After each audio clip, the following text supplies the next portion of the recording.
Hello, my name is Tom Fritchman, and I'm an applications engineer here at Treinamento, and today we will be talking about our three-point contact roller wave gauge. Customers often ask us what the difference is between the three-point contact gauge and our flat bottom gauge. One of the main differences is that there is no wear surface on our three-point contact gauge. We just have these three contacts, as opposed to the flat bottom gauge, which has this long surface that can pick up debris and eventually get scratched, which requires it to come back to us for resurfacing. Another benefit of the three-point contact gauge is that we have these adjustable contact feet that we can move to the average wavelength of the roller wave. This allows us more accurate peak to valley measurements, where the flat bottom gauge typically just rides on top of the peaks and measures into the valleys. Our three-point contact gauge measures both the peaks and the valleys to great accuracy. This is another reason why the three-point contact gauge should not be compared to measurements from the flat bottom roller wave gauge. Another benefit is that debris that could potentially get caught in the flat bottom gauge and scratch the glass that you're working with will not get caught on our three-point contact gauge. It's also able to have an input tool attached to it, which will allow us to automatically put measurements directly into a Excel document or Word text document. And lastly, the three-point contact gauge can be used to measure local distortion by pushing our contact feet in as close to the center of the gauge as possible. Next, we will be talking about the operation of the roller wave gauge.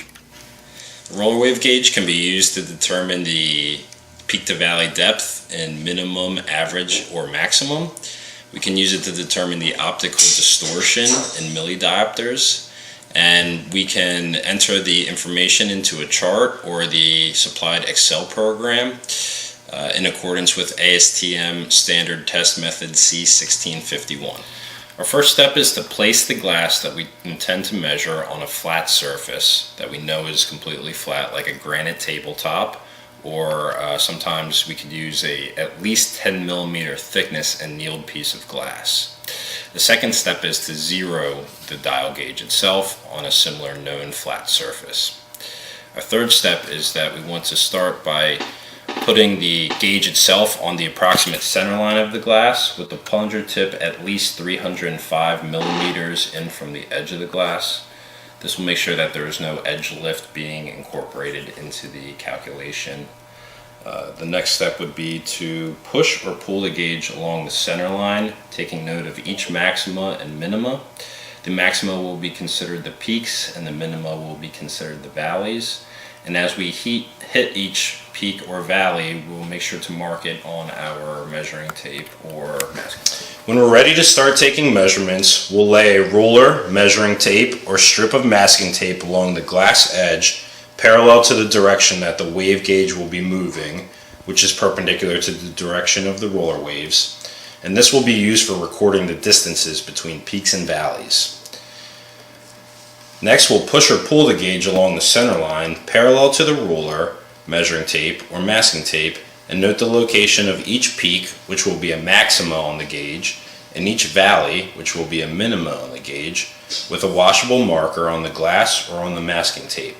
But we will not be recording any depth measurements at this time.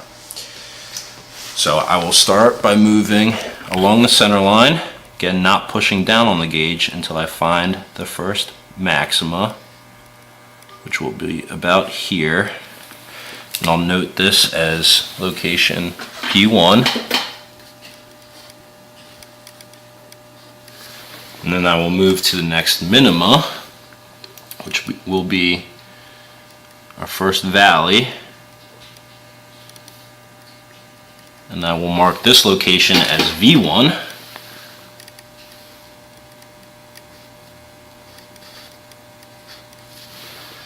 And then I will move on to our next peak, which will be the next maxima.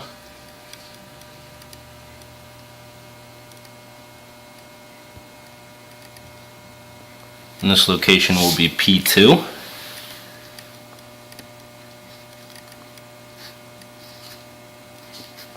Then on to the next minima,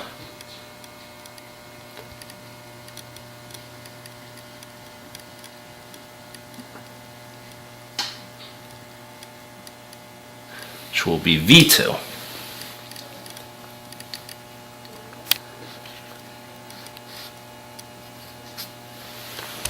Now that we've marked all of the locations of our peaks and valleys, we want to record the distance from the edge to each of those peaks and valleys. So we'll record the distance from the edge to P1, the distance from the edge to V1, the distance from the edge to P2, and the distance from the edge to V2, and so on.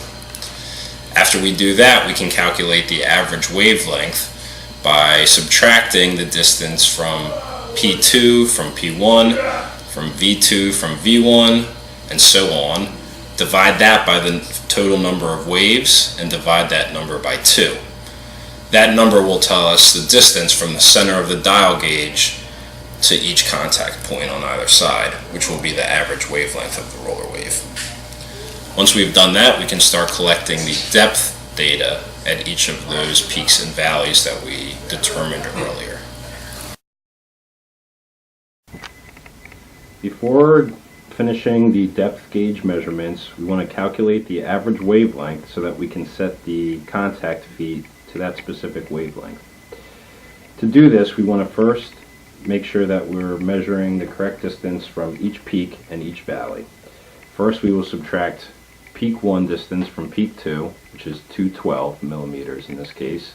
Then we'll subtract V1 from V2, which is 197 millimeters. P2 from P3, which is 219 millimeters, and V2 from V3, which is 228 millimeters.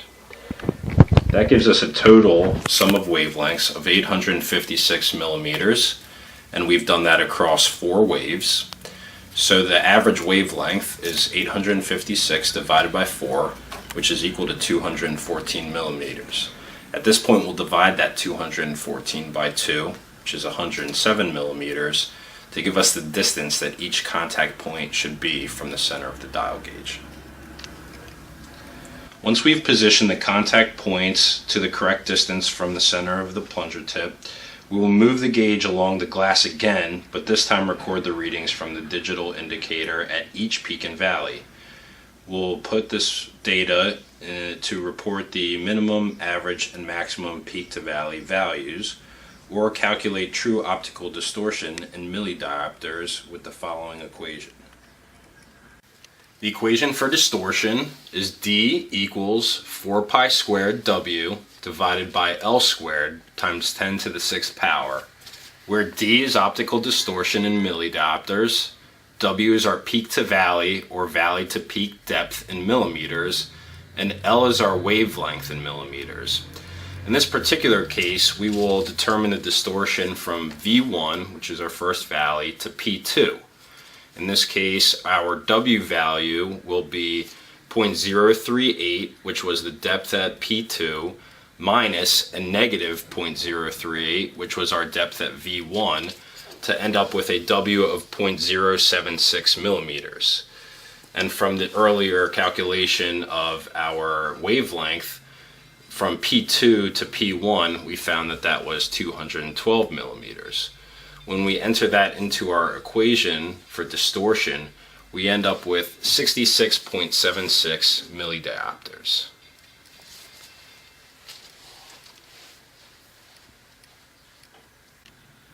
Finally, we've created a table to calculate this distortion at each peak and valley across our measurements from earlier. As you can see, we've included the distance from the edge, the depth, and then we finally calculated this distortion using the equation from earlier. You'll notice that the first peak and last valley on this table do not have a distortion calculation. This is because the first peak does not have a previous valley that we can use to calculate the distortion, and the last valley does not have a subsequent peak with which we can calculate the distortion. Once we have our final distortion calculations, we can then determine max distortion from the table and average distortion by adding all of our distortions together and dividing by the number of distortions total. With every roller wave gauge instrument, we supply our customers with one of these Excel-based programs. Once we've calculated all of the depths and distances for each peak and valley, we can enter that information into a chart like this. The first information that we would need is the distance from the edge in millimeters for each peak and each valley. Then we would enter our total number of peaks and total number of valleys, followed by our depth at each peak and each valley. From that information, the Excel-based program automatically calculates the average wavelength in millimeters, our wavelength in millimeters for each peak to the subsequent peak and each valley to its subsequent valley, the local peak to valley and valley to peak depth, which is our W value, our calculated local distortion for a half wave, and then the final information is the calculated local distortion for a full wave. From that full wave calculated distortion, we can find the average distortion, max distortion, maximum peak to valley or valley to peak depth, minimum peak to valley or valley to peak depth, and average peak to valley or valley to peak depth, along with a graph that shows the roller wave.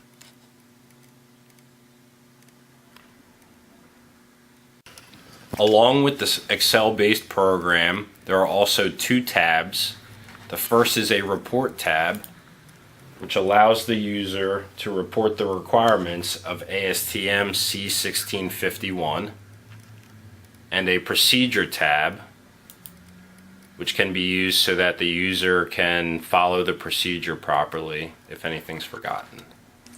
And that is the correct way to operate the RWG D instrument and calculate distortion. For more information, please contact us at www.strainoptics.com, and thank you for watching.